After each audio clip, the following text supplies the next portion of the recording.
Yeah, I hope you're having a great day though, Lee. It's very exciting to talk to you. This is my first interview. I got a few questions. I'm sure the fans would be really cool to hear. I hope it's okay if we derail into a tiny bit of chatter. But here's my first question, man. What was the process in getting the ball rolling for this new album, Screams Beneath the Surface? Because I knew that you and the band were still playing live, but I really wasn't expecting a new release. Well, I mean, to some people it was long overdue. You know, back in the day, we usually took about 4 years between albums. The previous album was 11 years, and then this album was at about 7 years, 7.5 years. So, I mean, it's still a pretty long time. But how it got started, how I got rolling on it was pretty much since the last album took 11 years. I wanted to try to get a jump on the next album, so we were actually mixing Passage of Existence, and I was just trying to get ahead. So I started working on I did a 4 song demo. The first songs I wrote were Banished, Atrophied, Dark Aura, and The Thorns. So those were like the first four written, and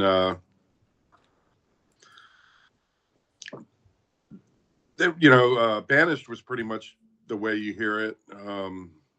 Atrophied went through a lot of changes, um, just going back and forth between me and Matt Barnes and whatnot. Um, Thorns kind of, let me think about that. It was the whole beginning section pretty much stayed the same, but then like kind of like that middle section where all the blast beats and all that stuff, that all kind of got souped up, with time. Dark Aura was pretty much the same. Anyway, so I had those 4 songs kind of done before we even really finished Passage. And then, so that was 2018. I'd say like August 2018. And then I'd say around 2020 is when I kind of got serious about writing a bunch more. I wanted to get ahead. COVID was hitting. It was just coming kind of, Right. COVID really didn't affect me too much. I kind of do my thing anyway. I'm not, You'll find a way. Yeah. yeah, not really like, running around in public that much anyway. I tend to stay here and work on my stuff by myself half I the time. respect that. And so I wrote Vapors was the next ones, and Bloodworks. Trying to think, I had a different name for it, but I can't remember it right now. Um, Gotta say, Bloodworks is like my favorite on the album. yeah, Yeah, I play that one quite often. that's cool. Yeah, that's a fun one. Spirals is another one that I wrote during that period, and then I had kind of like the beginning of Veil, um, and Colossal, of course. Right. Veil was kind of like the last one where we like. It was one of those things. I had like I call it the Vine, and it was like a 21-minute long riffarama. It was just kind of like riff. It was like 21 minutes of just new riffs. Like each riff would go like 4 times, and then it would be another riff, and then it would go, 4 times, and then keep going. And so it was like 21 minutes of all these riffs. So I kind of pulled from that to kind of create Veil, and I ended up with kind of two main sections where it was like that whole big, like if you listen to Veil, it's got kind of like the blasting first half, and then it kind of Right. breaks down kind of there in the middle. You know what I'm talking about? Just like how you notice some of the songs sort of fade into each other. That's how I was sort of able to tell it was like just one amazing jam sesh. But like I don't know, it was done right. Trying to think Right. of the words for it there, like mixed and everything, right? Yeah. But we were trying to. I was trying to like make that middle part kind of like the middle section, and then kind of come back to like that all that blasting stuff. But I kind of with songs like Spiral and Vapors, those kind of had like verse, chorus, middle part, chorus, end, or that kind of more, stable, strong song structure. So with Veil, I kind of wanted it to just kind of wander a little bit there at the end and Right. kind of go and not worry about like trying to make it so rigid as far as just uh, you know verse, chorus, and all that kind of stuff. Have you and the band ever thought about doing something like just like a bit out there, like, the 6, 8 minute songs or what have you, and maybe just put it It, on the album and not do it live even? Because I feel like it'd be yeah, more realistic. yeah, definitely. Um, uh, Oh, I got another question though Short here. answers, yeah. I wanted to ask, I noticed there's a lot of newer band members now. What kind of influence do you think they brought to this album? Well, um, honestly, I mean, it was written kind of without them. A lot of the bass parts I wrote. Um, I think bringing, as far as like the vocal, like even the vocal parts, I wrote the lyrics and stuff and the patterns. Wow. So Do you by chance like write your music around your drums, or do you like write around like it guitar goes riffs? both ways. It goes both It ways. just depends how you're thinking that day. Yeah, I get that. It just depends, like, because sometimes, like those first four songs that I was telling you about, those were written like drum first. Right. Whereas like Spiral, the Vapors, that second session, that was written guitar first. Like what I'll do is a lot of times I'll go in my little computer room or whatever. And I have an amp, like the amp set up or the recording set up where I can just and I'll just throw a click on, and usually kind of like the 4/4 songs. I'll do it around 200 to 190, call it 190 to like 210, somewhere in there, and then I'll just riff out, and then basically what I'll do is I'll start working on a riff, and I'll kind of once I have it kind of perfected, and I can get two good versions of it like in time, so to speak, Right. and then I'll kind of move on to the next riff, and then so I'll end up like I was. It's not quite the same as what I was talking about before with that song "The Vine," but kind of like that, where um, I'll end up with like these 20-minute files, and what I'll do is once I have that, like I'll basically play for like 20 minutes, and I'll go through that, and I'll just cut like right at the beginning of the riff and right at the end of the riff. So there's one, and then I'll go through and get the second one, and I'll put that on a second track, That and takes a then lot of effort, dude. I tried doing that. That is not an easy thing, in my I opinion. pan it. Anyway, so then that's my right and left. For I'll have two of the guitar tracks that are basically identical. And then I'll scrap all the BS that I had where I was coming up with the riff. I'll just Yeah. delete that. So now I got that riff as one, and then I'll kind of like go through and I'll find the next riff. Like sometimes, like what I'll do, I'll be conscious about it. I'll be like, okay, I got that main riff. Now I need a variation of it. So I'll come up with like two or three variations of the same kind of idea. Or Then you can if kind I of have pick an them idea, out. Yeah. so then basically, so what I'll end up with is just those riffs, that riff, and then what I'll kind of do is I'll copy that riff four times, okay, and then like on the second one I'll make a different fill for the second half of it, and then on the fourth one I'll make a different fill for that second half. Like an So alternate fill. they kind of have their own different little fill sections, so it's not just one repeating riff over and over and over. Right, like They, normal rock music. yeah, it gives it a little variation, and just kind of I don't know. It's just kind of how I do things. Yeah, dude, that's badass. Let me get on to this next question here really quick. Okay. I knew this for a long time now, but when I learned it, it was kind of like mind blowing to me. For all small details, always get to me. Um, I learned about Conquest Records. I saw that they put all the Monstrosity stuff out, and I was like, "Who owns this?" And oh, Lee Harrison. Wow. So I want to ask, how is Conquest doing, dude? Good. It's kind of one of those things where we're focusing, pretty much promoting Monstrosity, and we do the posthumous releases of Midnight from Crimson Glory, the vocalist, the former vocalist, who unfortunately passed away, and I did a project with him before he passed. So we're selling that stuff, and um, haven't really been focused on new bands so much lately, but it's going. with the last album and this album, they've been on Metal Blade. We've, Conquest Music licensed those records to Metal Blade, so Right. we're kind of more of a behind the scenes thing where Conquest handles like the video, making the videos and stuff, and promote. Like we still sell the new album and stuff on the website and do the Monstrosity merchandise and and mailing that stuff out, Right. handling all that. But of course, we sell Diabolic still. Those two, those releases were done back in the day, and we still have those in our catalog. A band called Under Threat. Um, Fortunately, Under Threat broke up, but we still got those titles on under the catalog. But Right. it's still here and still going, and we'll probably do more stuff in the future. But right now, we've just been kind of focused on the helping Metal Blade to promote the Monstrosity and doing the midnight stuff, like I was saying. Right.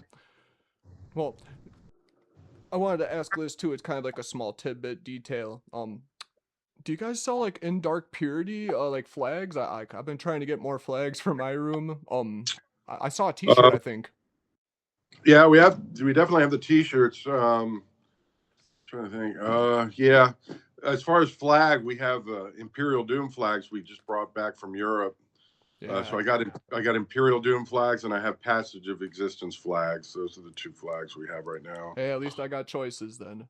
Here, I'll go on Yeah. to the next question, so I'm not wasting your time about merch, really. Um, I want to ask, how did your approach to blast beats evolve over the years? Well, I'm kind of old school. When I back in the back in 1988, um, before Monstrosity, before Malevolent, I auditioned or played with Hell Witch, and Wow. Pat Ranieri was the guy who actually kind of told me about the blast beat.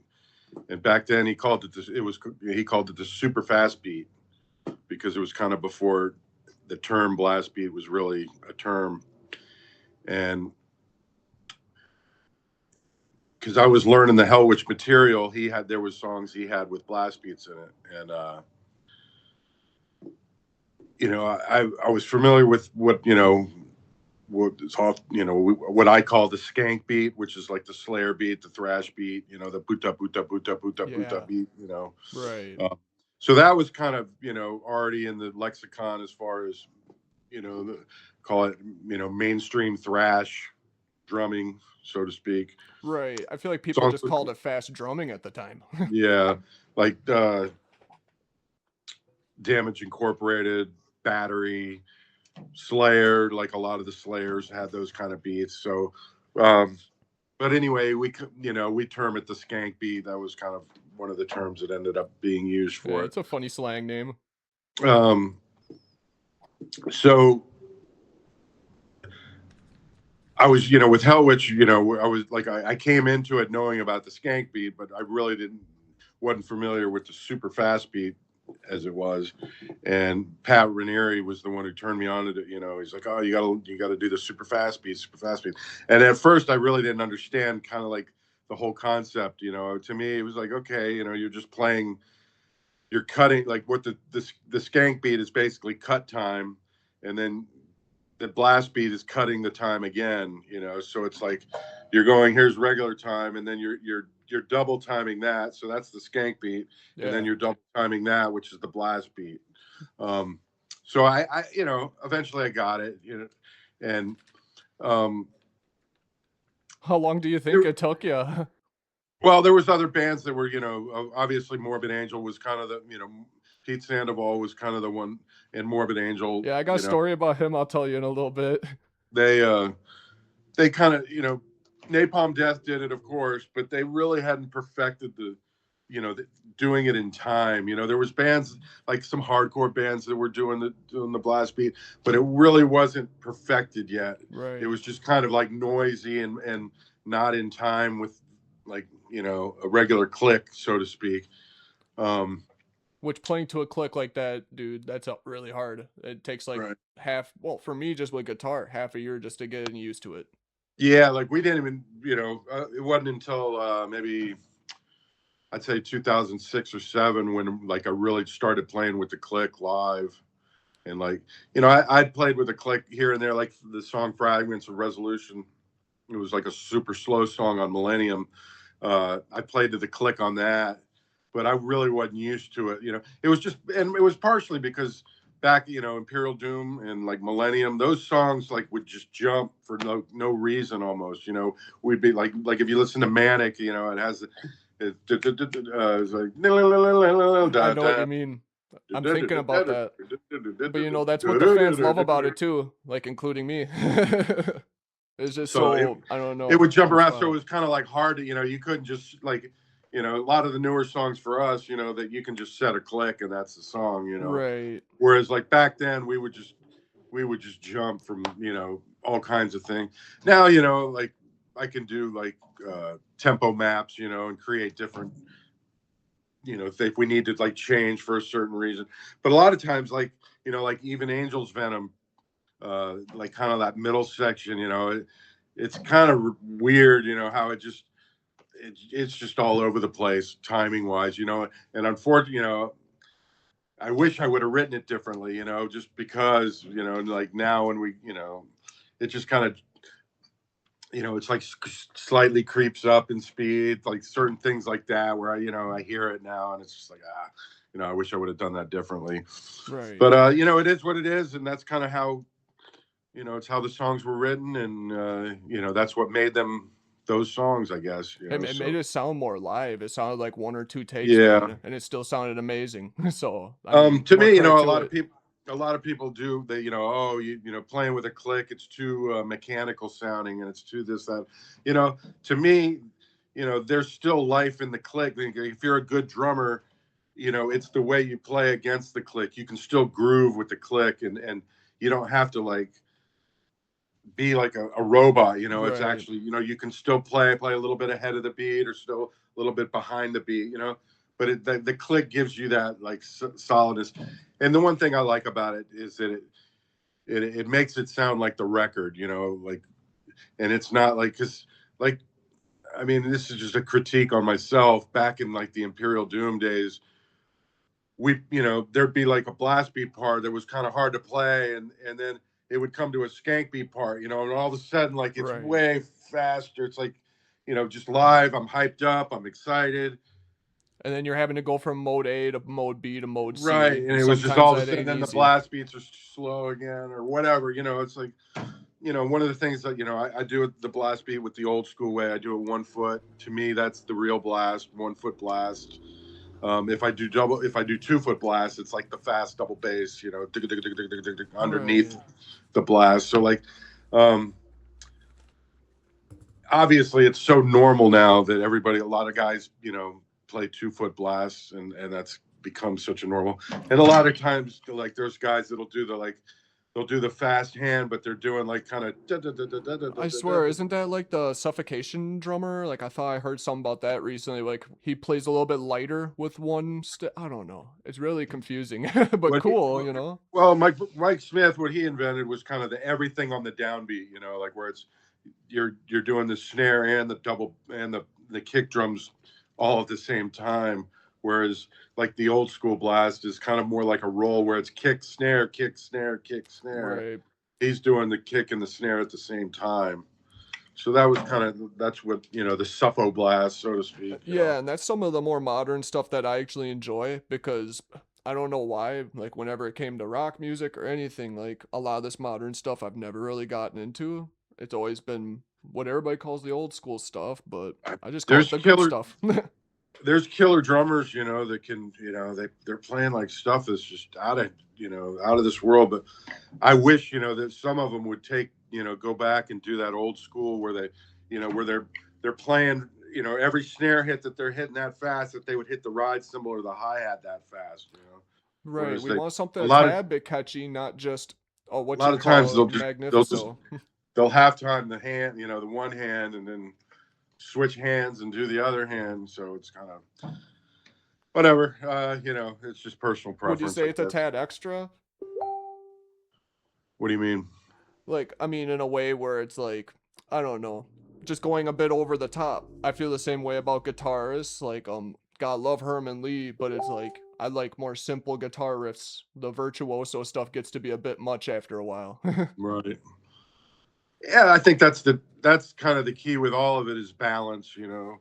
That's one thing we've always tried to do with Monstrosity. Even I've told the story a bunch of times in different interviews where like our whole thing is kind of combining kind of some of those easier riffs with the more technical riffs where like it's not just technical the whole time and kind of like flying over people's heads, and it's not like just easy the whole time where it's just boring people to death either. Right. It's finding that perfect balance of the meshing of the two things, where you're keeping the musician fans interested, and but like you can go to the show and not just be standing there going, "What the hell's happening right now?" Either, like Yeah, like Ingve, but I don't know, he's still amazing. I love Ingve, he's great. Yeah, just a bit over the top. I love Yeah, that though. That's for that's sure. the show for me. I He's a want. character, yeah. Yeah, right. Uh, like Um, the stories about that guy are unbelievable. another question about drumming here. How do you keep up with how you've been drumming all these years, man? Because I'm sure it just like literally deteriorates like the joints even. Yeah, I mean, It's it's just amazing. I'm it's gotta say. definitely gotten harder as I get older.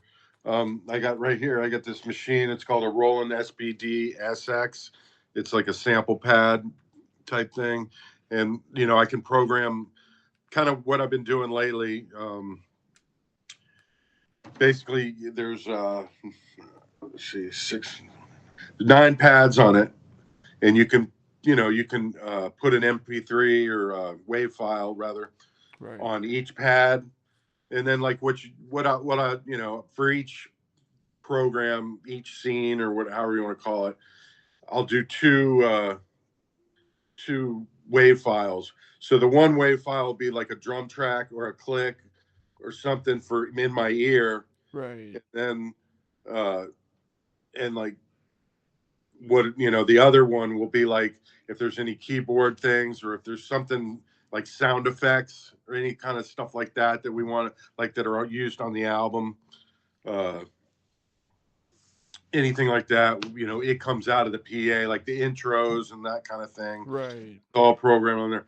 But what I've been doing, like for the lately, is like I had Matt Barnes. I just had him like do the scratch tracks for all the songs, and then that way I've got him. I've got the like him in my ear, so I don't even need those guys really to like. It gives you more of a cue.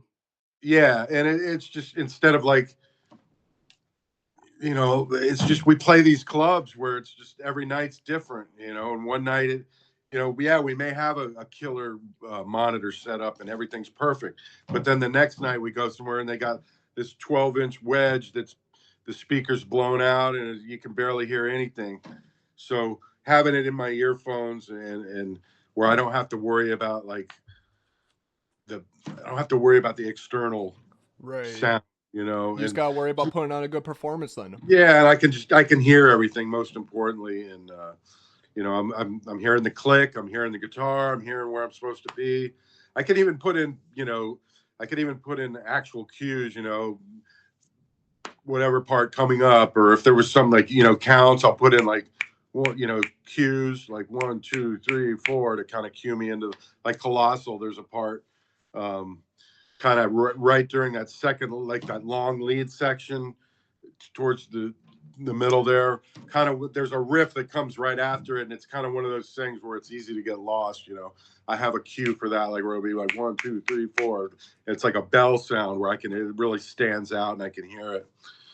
So that cues me for that. Certain things like that you can do. Anyway, so like when like right now, the guys we're not really we just got done playing these shows, we did the tour whatnot, so we're not really practicing right now, but I still have the whole set programmed into this sample pad, so I can play the whole set right now Right. with it, and I don't Without need anybody even. yeah, I don't need a guitar player. And like, I'm actually planning to do it with like some of the new stuff that I'm going to be writing. I'll be able to put my guitar tracks in there and then I can, work on drum parts without having anybody. I don't need somebody to. Not that I really needed anybody in the past, but it's it It's always definitely helps handy. that it helps Right. to have somebody else, and having even the sample pad. I'll say that it's still not the same as having the guys in the room and practicing that way. Where you're kind of feeding off the energy, and you're like you don't just give up halfway because you're tired. Like Because you they're can push. since you're alone, I know Right, that feeling, exactly, man. Yeah. exactly. That's So why it's I'll invite a friend over even if I'm practicing. I don't right, know. It makes you at least wanna do a little better in front of right. somebody. You push yourself a little farther for sure. Yeah. On to the next question though. I s learned this the other day, probably like a week ago, that you played guitar for Terrorizer. How Yeah. was that experience playing with Pete Sandoval and David Vincent? Well, I didn't play with David. You didn't? What Dang. happened with that was, Terrorizer. That first album was always, kind of a benchmark. It was the first, you know, it was like a serious blast beat record. Morbid Angel was cool. They had a lot of blast beats, but the Terrorizer was like it was just like a blast beat fest. Like where it Tried was just pushing it to the max. yeah, of course. And so that was always, a killer record. And I think around like 1994, I was playing guitar a lot and I just learned the album for fun. But, I didn't really do anything. Like my buddy Tony Laureano, I don't know if you know him. He was a drummer. He played on a couple Nile records, I think, and he Damn. played on an Angel Corpse record. I'm sorry, it's But just he hard to would remember all the names after a while, right, Like yeah, hearing the band names, yeah, it's like, wow, he blown ended away. up he's kind of gone underground. He works for some bigger bands, but um, he's not really out in the scene as much anymore. But back then, he would come over to my house and we would play some of the Terrorizer songs, and so I was jamming with him. So I anyway,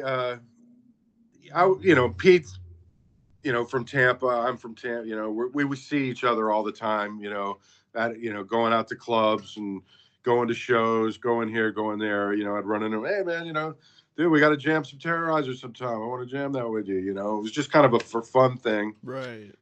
And I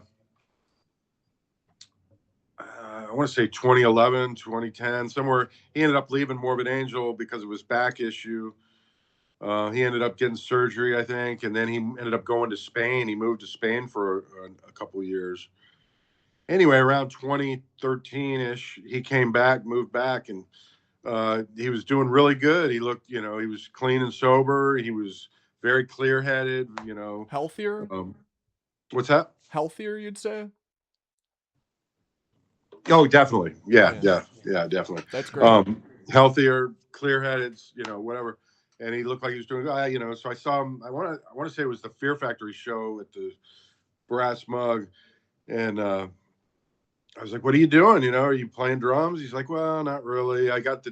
He had an electronic kit, set up, but he wasn't doing much, wasn't playing with anybody. Wasn't, I was like, well, dude, I want to come over and jam Terrorizer with you. And just, if you're down for it." And so he said, yeah.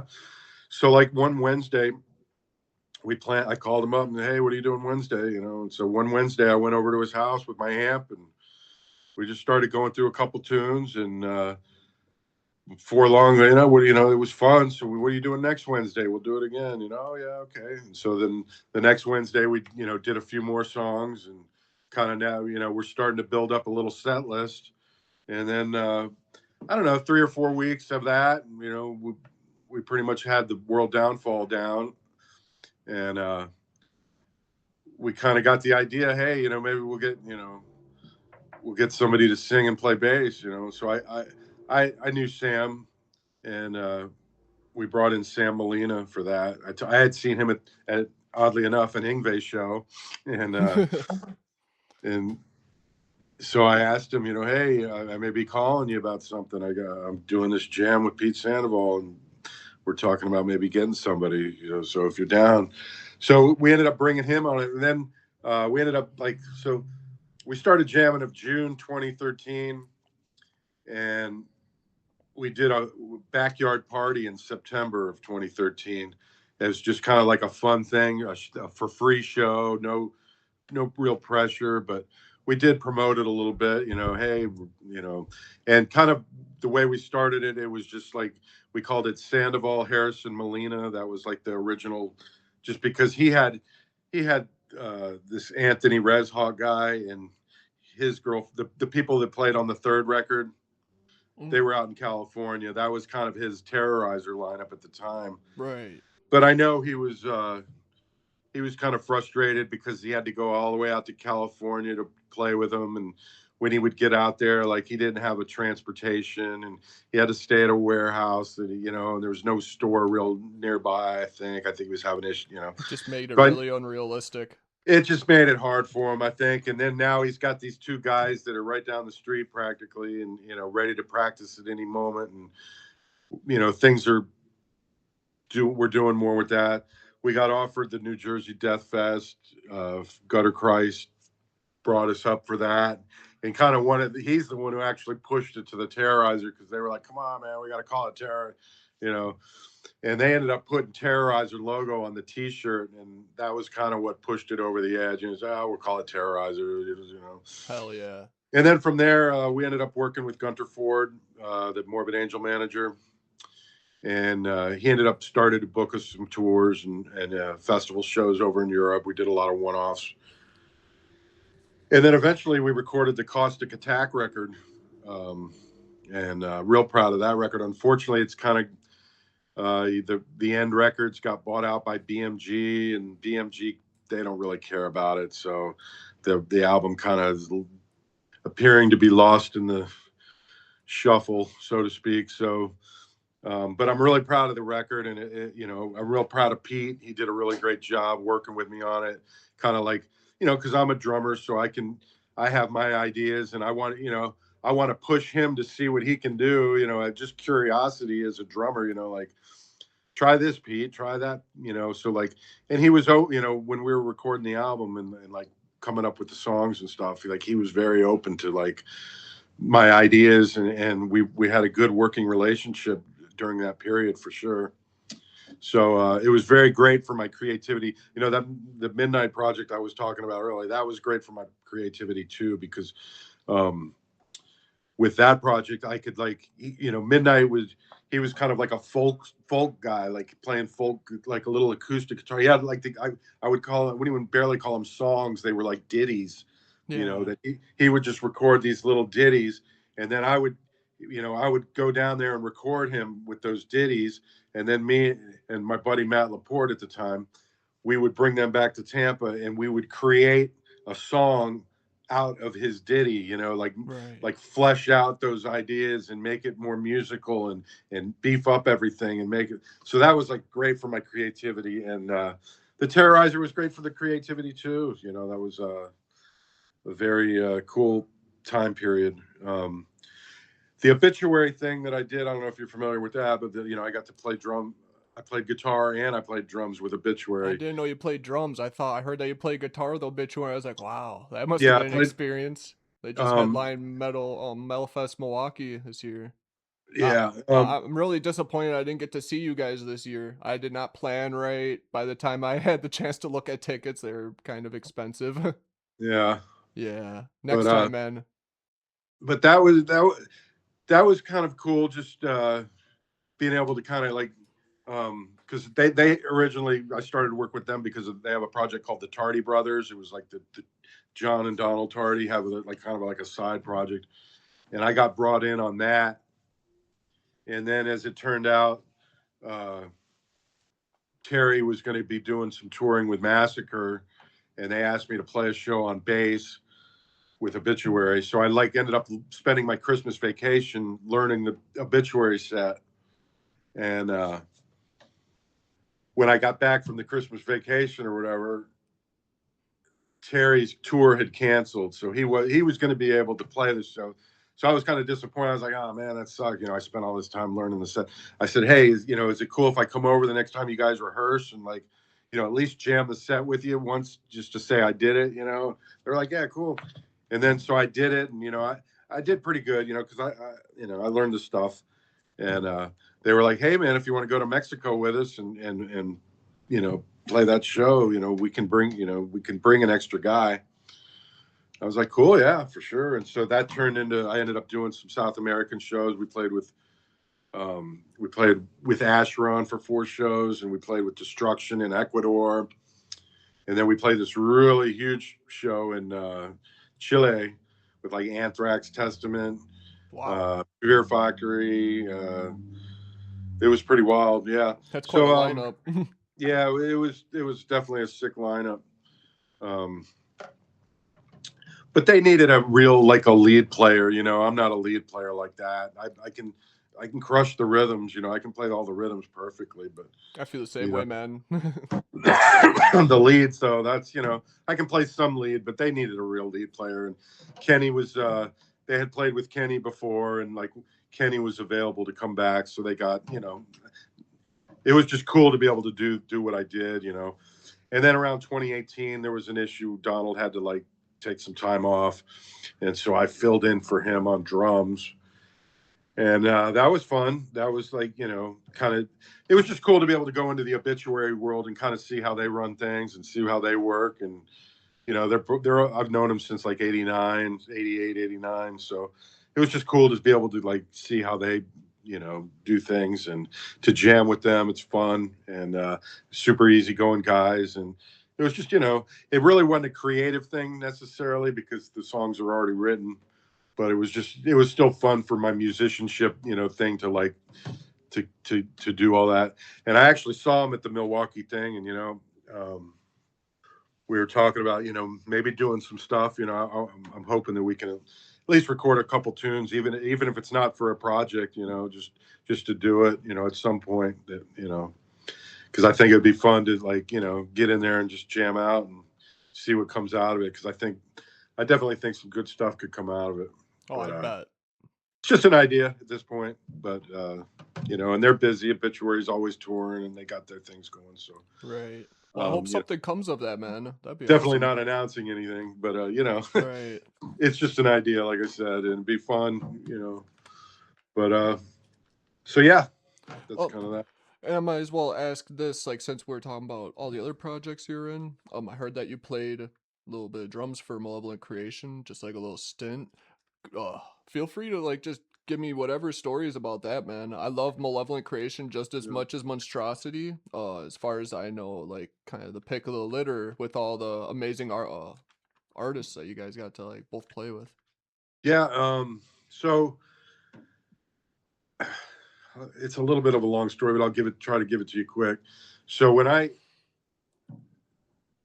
through like my high school years, I lived in a place called Inglewood, which was south of Tampa, and it's kind of a back then, of course, there was no internet, there was no nothing like that, and so there weren't a lot of musicians playing. There was like Joey Gilbert and like a guy named Mark Tucker and Kerry Robbins. Those were like the guy you could almost Mickey Hayes, The people you Bill, half know from town, sort of thing. Billy Rivera. There's like 5, 10 guys at the tops that were like even listen to this music, much less play it. Yeah. So my options were very very limited, and so I ended up kind of hooking up with a childhood buddy of mine down in Miami. He told me about these. He had a singer friend who was looking for a band, and they were all buddies with a band called Cynic. And back then, Cynic was a thrash band. They weren't like now; they're kind of more of a jazzier type thing, and they've kind of more eclectic music, blah blah blah. Right, a bit But psychedelic. back then, they were more of a straight up thrash band, and so when I ended up going down to Miami to kind of meet this singer guy that I was trying to get some going with, and ended up meeting the Cynic guys. I met Mark Van Erp, who was the original Monstrosity bass player. That he was in Cynic at the time, Wow. and so that's when I met him. And they were a band that was actually doing stuff. They were like playing. They were starting to play shows. They were actually serious about getting in the warehouse and practicing. Most of the guys that I knew from around where I lived, they didn't. There was no plan to like. It would. We were lucky if we practiced once a month. These guys were practicing 5 days a week, so it was very inspiring to me. It's like these guys. I need to be down here, obviously they have a band. They don't need me. They have a killer drummer, Sean Reiner, so they don't need me. But they've got the attitude that to where they're doing stuff and taking it serious. And that was kind of what I wanted to do. And so I ended up, as soon as I turned 18, I packed up my van with my drums, and I went down to Miami and ended up. I stayed with that singer. The thing with the singer didn't work out, but I ended up moving in with Mark Van Earp, and we became really good friends. And um, you know, long story, basically I would help Cynic. I'd road, if they needed to, if they had a show, we'd load Sean's drums in my van and load their equipment in my van, and I'd take them to the show and help them. And it was just kind of, more or less, that was around the time when I auditioned with Hellwitch. So I was trying to like find different things, but I just hadn't found what I was looking for yet. Right. That was like the networking times. Right. So this was like 1988, kind of like summer 1988, fall 1988, around then, and a band called Malevolent Creation. Actually we went to the Creator show at Summers on the Beach in Fort Lauderdale, and Malevolent was there. I think that's when we first heard about him. And then not long after that, Cynic, we were actually trying to bring Chuck and Death down to there was a theater in Coconut Grove called the Grove Cinema, and we were trying to get him down for that, but for something happened and Chuck couldn't make it, so it ended up becoming Cynic and Malevolent. And Malevolent, they had been a band up in Buffalo, and they had a really good drummer. The guy had really good double bass and this and that. Well, when Phil and the Malevolent guys, they all moved to Fort Lauderdale. They ended up bringing like their brothers, and they had cousins and like all these family members with them. They ended up bringing them with them, and they found a drummer in Fort Lauderdale, um, a guy named Joe Schnessel, and he had really fast hands, but he didn't have fast feet. He struggled with the double bass. And as a quick side note, Joe Schnessel is actually the one who invented the 2 foot blast. He was one of the first guys to do it in Hellwitch, and Wow. he like, because after Malevolent he joined Hellwitch, but that's just a side note. Anyway, because back then nobody was doing 2 foot blasts; it was all 1 foot. Um, anyway, so Malevolent, Phil was complaining about their drummer, that this guy from Fort Lauderdale, Joe Schnessel, who couldn't play double bass according to Phil, and that they were looking for a drummer. And I would see it. I saw him at Slayer show. I saw him at different shows, and hey man, if you need a drummer, let me know. Yeah, dude, we're gonna make the move. So finally, we did. Like I'm gonna say February of 1989. I ended up packing my drums up, leaving leaving the Cynic warehouse where I was. Me and Mark were living at the Cynic warehouse at the time. Long story, but anyway, I ended up driving up to Fort Lauderdale and joining Malevolent Creation. I had like 3 weeks before our first show, and so they had their set list, and I just learned their set, and pretty much, things seemed to click. It was around that time we were playing a place called the Treehouse, like every other Saturday night. The treehouse, isn't that in Texas? No, this one, there might be one in Texas, but this one was at well, you might be thinking of Trees. That's in Dallas. My mistake. Yeah, and then but this was the Treehouse, and it was Hallandale, Florida, which was kind of in between Fort Lauderdale and Miami, and we were playing there every other Saturday, and because we actually were sounding good, and the fact that Phil had all his cousins and brothers and his friends, we kind of would pack the place, Right.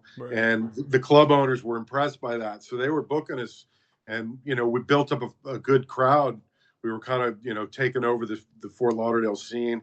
We were like, Cynic was getting more technical and getting, crazier with the odd time signatures, whereas Malevolent was a little more straightforward, 4/4, right up the middle. So Malevolent was kind of a lot more digestible as far as like first time listen.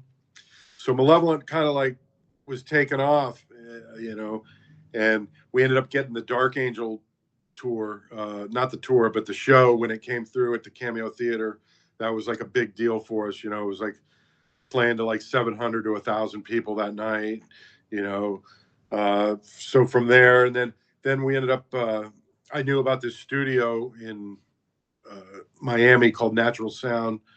Told Phil about it, and we ended up booking it, and we went down and did the 1989 Malevolent demo.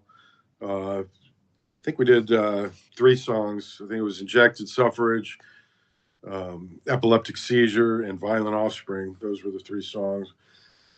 So then once we did that, we ended up, sending make back then. Of course, it was cassette tapes, demos, and we just, I don't think he might have pressed them up professionally. I think he would like print it up like 100, and then we would mail them out. Like Pat from Hellwitch was like a huge tape trader, and we got a list from Pat from Hellwitch. Plus, we had some of our own connections too. But we would just mail out the demos just everywhere we could. We'd be sending them to, Egypt and uh, Austria and UK and Chile, Brazil, and we were just sending them everywhere we could find a place to send it. And next thing we're starting to get orders for the demos and stuff like that. So the demo was starting to make the rounds.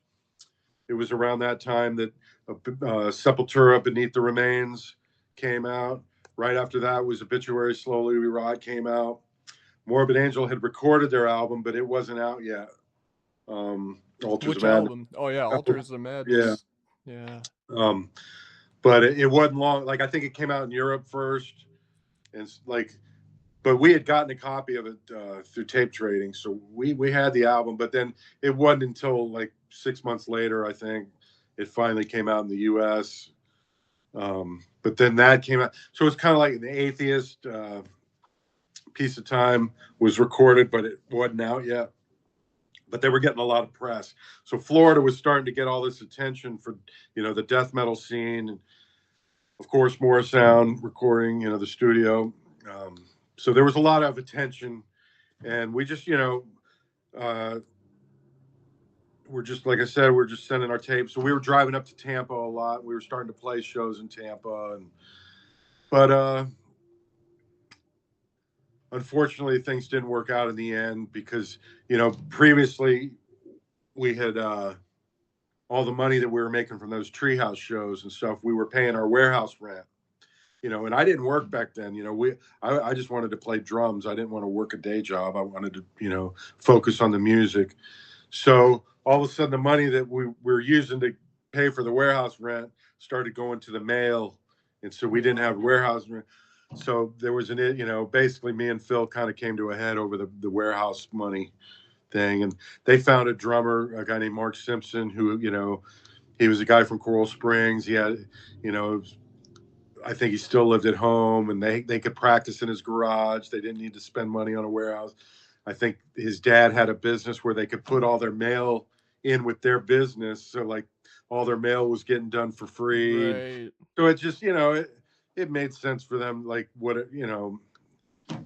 to move on with that drummer, I guess. And whatever, they had a good run with him, and he did a great job on Ten Commandments. I mean, he's a cool guy, no hard feelings. Right. Right. It is what it is, and back then, so I ended up going home and kind of licking my wounds for a while, and um, ended up I was going to be an atheist for a minute because their drummer was going to go to college, and they were like, "Hey, man, can you learn this stuff?"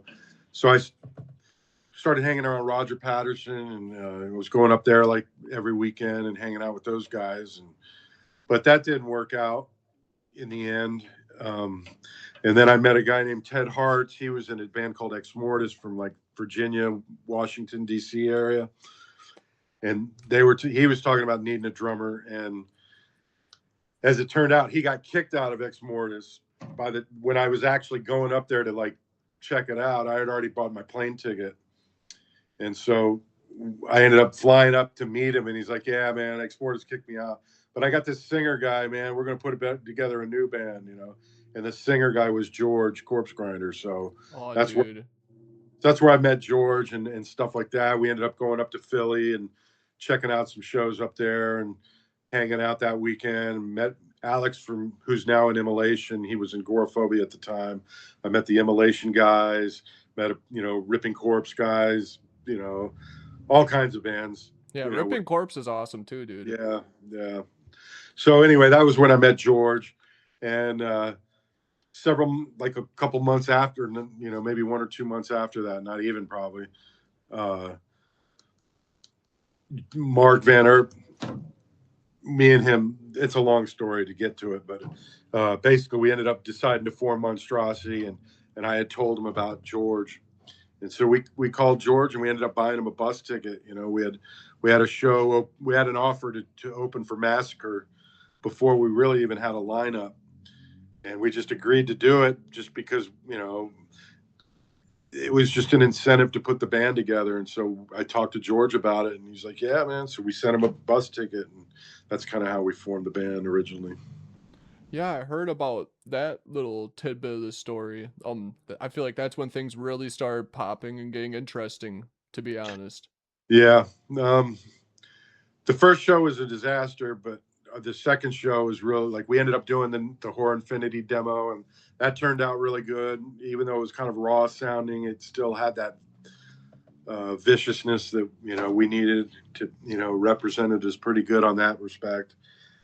But our second show, we opened for Deicide and Malevolent, and I was kind of there was like a still a friendly rivalry, but there was definitely a little bit of a rivalry to like we wanted to redeem ourselves with and kick Malevolent's ass Yeah, like a death figuratively. metal arms Yeah, race, yeah. man. So like we actually brought in Rob Barrett from Cannibal back then. He was in Solstice, and it was kind of before Solstice really got off the ground. So he was kind of like we were trying to get him to join the band, but he was dedicated to Alex and Solstice, and that was cool. We like Alex, and there was no problem. But we thought he could do both bands, to be honest. But as it were, he ended up doing. We played our second show with Rob Barrett, and we played that show with Deicide and Malevolent. We did a really good. We had a really good show, kicked ass. And then the night after we got home, the club owner was so happy, whatever, happy with us. He said, "Hey, man, I got an offer for you. If you want to drive to Orlando tomorrow, you guys can go open for Pantera in Orlando." And so we did it. We were like, "Sure," So we packed up the car the next morning, like 10 in the morning, 11 in the morning, and drove up to Orlando. And like we had a killer show in Orlando and things. That was when like That was right things were. before Pantera blew up too, right? Yeah, it was Yeah, Cowboys from Hell was out, but it would they they had I was pretty surprised by the crowd, but they hadn't become Pantera as we know them today. it was They were probably like still. another half year or a year later that all kind of Yeah, blew up. they were definitely on their way. They were on a major label, and they had it, but they hadn't become the big thing that they did become yet. Right. But Well, yeah, so that's kind of that's the Malevolent story as that's the far as I medium can hear. story. Yeah, Yeah, that's I could get into all kinds of details, but that's a good. yeah. I don't want to keep you on that all day. I got two questions left. I wanted to ask, what's your favorite Monstrosity album? I that's kind of a bad question to ask because I've heard that when you ask people that sort of question, they tiptoe around it. But I was kind of hoping for like an honest answer there. The answer is always the newest album. You know, That's a good answer. it's just because that's what It's like me in particular. We spend so much time on these albums. By the time we get finished with them, we don't want to really even hear them again. Because we've heard them so many times. It's easy to get worn out on them. It's getting a little better because we don't. The way the mixing is, it used to be we would be there for every like knob tweak and every little knob turn of the mixing. Whereas these days we kind of let them do their thing and then send us a song, so we don't kind of like get bogged down in it. We No need to get caught up in all the tiniest Yeah, details there. Jason Sukoff, the guy who mixes the record. I trust him. He knows what we're going for, and I just kind of let him do his thing a lot more. I can trust him.